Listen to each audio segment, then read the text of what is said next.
పశ్చిమ గోదావరి జిల్లా తణుకు రోటరీ క్లబ్లో నవనిర్మాణ దీక్ష జరిగింది. స్థానిక టీడీపీ ఎమ్మెల్యే ఆర్మిల్లి రాధాకృష్ణ ఈ కార్యక్రమంలో పాల్గొన్నారు. రాష్ట్ర విభజన తర్వాత ఏపీకి ఎలాంటి అన్యాయం జరిగింది, రాష్ట్రం అభివృద్ధి చేయడానికి సీఎం ఎంత కష్టపడుతున్నారో ప్రజలందరికీ వివరించాల్సిన అవసరం ఉందన్నారు ఎమ్మెల్యే రాధాకృష్ణ. ఈ నవనిర్మాణ దీక్ష కార్యక్రమాల ముఖ్య ఉద్దేశం మనకి ఎటువంటి అన్యాయం జరిగింది ఆ రోజు ఈ రాష్ట్ర విభజన జరగడం వల్ల 13 జిల్లాల్లోనూ కూడా ముఖ్యంగా మౌలిక సదుపాయాలు కానీ, ఆస్తుల పంపకం కానీ, ఉద్యోగస్తుల పంపకం కానీ,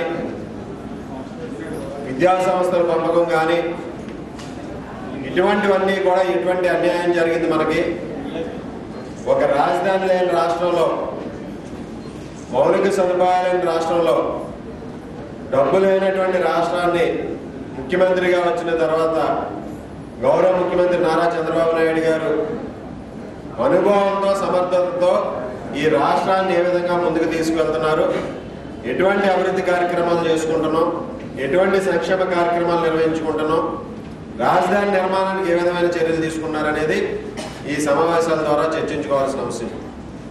ఆంధ్రప్రదేశ్ విభజన చట్టం, అందులో పొందుపరిచిన హామీలు, ఆ హామీల్లో ఏ విధంగా అమలైన ఇప్పటి వరకు ఇంకా అమలు కావాల్సినవి ఏమున్నాయి అనే దాని మీద సమీక్ష నిర్వహించుకోవాలి ఇక్కడ. అలాగే ప్రత్యేక హోదా, ఏదైతే ఆ రోజు యూపీఏ ప్రభుత్వం ప్రత్యేక హోదా మీద రాజ్యసభలో ఆ రోజు మన్మోహన్ సింగ్ గారు ప్రకటన ఇచ్చారో, ఎటువంటి చట్టబద్ధత లేనటువంటి హోదా వలన ఏ విధంగా ఈ రాష్ట్రానికి ప్రయోజనం వచ్చింది, ఆ ప్రకటన వలన దానికి ప్రత్యామ్నాయంగా కేంద్ర ప్రభుత్వం ఈ రోజు ప్రతిపాదించినటువంటి ప్రత్యేక ప్యాకేజీ వలన ఎటువంటి ప్రయోజనం పొందామనేది అనేది కూడా మనందరం కూడా అవగాహన చేసుకోవాల్సిన అవసరం ఉంది.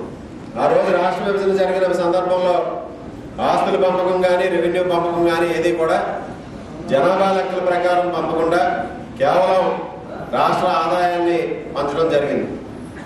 అటువంటి పరిస్థితుల్లో మనకి తీవ్ర అన్యాయం జరిగిన పరిస్థితుల్లో కేంద్ర ప్రభుత్వం చట్టంలో ఇచ్చినటువంటి హామీలు ఏ విధంగా అమలు చేసుకున్నారు, ముఖ్యమంత్రి చంద్రబాబు నాయుడు గారు ఆ హామీలకి రాబట్టుకోవడానికి ఏ విధంగా కృషి చేశారో మనందరం కూడా ఒకసారి ఆలోచించాలి.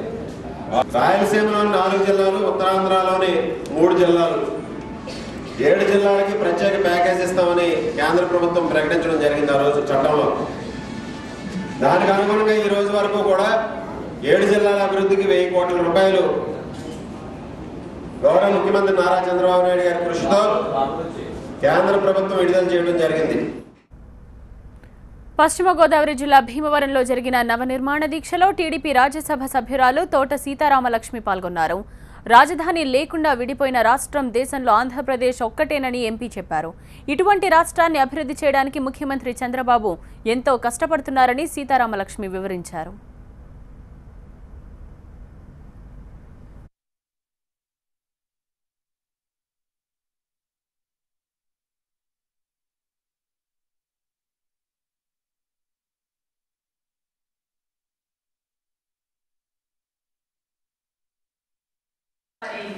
మన పట్టిసీమ ప్రాజెక్టు కృష్ణా గోదావరి జలాలు కలుపుతూ దాదాపుగా సంవత్సరం కాలం పట్టి దాన్ని ఒక 6 నెలల్లో పూర్తి చేసి కృష్ణా జలాలు చేయడం జరిగింది. అలాగే జాతీయ ప్రాజెక్టుగా ఇప్పుడు పోలవరం ప్రాజెక్టు కూడా పట్టుదలగా సీఎం గారు ప్రతి 3వ వారం ఒక వారం అందులో వేసుకుని ఎండని కూడా లెక్క చేయకుండా ఆయన వస్తున్నారు. అందరం చూసుకుంటే మనల్ని ఎవరి కోసం, మన రాష్ట్ర భవిష్యత్తు కోసం, ఆయన కోసం అయితే ఆయన చేసుకోవసరం లేదు. ఒక సీఎంగా దాదాపు 25 గంటలు కష్టపడుతూ ఈ రాష్ట్రం బాగుండాలి, దాదాపు ఒక విజన్ కూడా పెట్టుకున్నారు. మనకి షెడ్యూల్ అక్కడ ఎజెండాలు ఇవ్వడం జరిగింది. భారతదేశంలోనే మన రాష్ట్రం అగ్రగామిగా ఉండాలి, ప్రతి కార్యక్రమం ప్రతి పేదవాడికి అందాలి, ఆయన ముఖ్య ఉద్దేశం అదే. ఇప్పుడు పల్లెటూర్లు చూడండి, మన 10 సంవత్సరాల కాంగ్రెస్ పాలనలో ఏ రోడ్డుకన్నా మేము తిరిగేవాళ్ళం, ధర్నా చేసేవాళ్ళం.